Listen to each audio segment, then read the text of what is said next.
Hello guys, कसे आहात तुम्ही? तर welcome back to my channel भाई शेतकरी. तर भाई आपण ना शेतीशी रिलेटेड व्हिडिओज बनवत राहतो.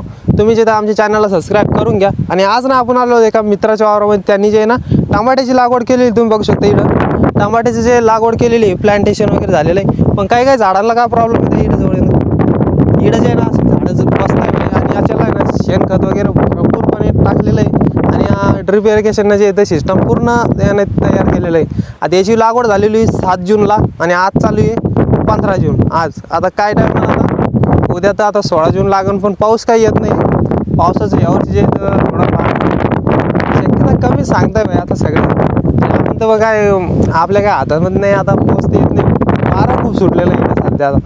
तर याची लागवड झालेली, पण याच्यामध्ये काही झाडांना प्रॉब्लेम येत आहे. तुम्ही इकडे बघू शकता. हे असे काही झाडं जळते. आता हे काम कशामुळे होतं काय होतं? आणि टेम्परेचर तर आता सध्या खूप आहे, तुम्हाला जसं की माहितीच आहे. टेम्परेचर असल्यामुळे काय होतं, असे झाडं जळते. आणि याच्यामध्ये जे येतं जमिनीमध्ये आपल्याला बुरशी खूप झालेली, बुरशीनाशक. आता याच्यासाठी तुम्ही PCT घेऊ शकता, बुरशीनाशक घेऊ शकता याच्यावर. आणि फोरेट जर टाकलं ना तर एकच नंबर काम होऊन जाईल. तुम्ही फोरेट आणि बुरशीनाशकचा याच्यावर वापर करा, जेणेकरून तुमचे असे झाडं जळणं. किंवा आता बऱ्याचशा लोकांना मी पाहिलं की बाई मल्चिंगवरती टमाट्याची लागवड केलेली, तर ते ना त्याची पण झाडं जे जळते. तर मग त्याचं नाव व्हावं त्याच्यासाठी तुम्ही जे PCTची ड्रिचिंग करा, जेणेकरून तुमचे झाडं टमाट्याचे बसणार नाही, म्हणजे जळणार नाही. तर तुम्हाला आजचा आमच्या व्हिडिओ आवडला असेल तर लाईक करा. आणि चॅनलवर नवीन असेल तर सबस्क्राईब करून घ्या असे शेतीचे रिलेटेड व्हिडिओज पाहण्यासाठी.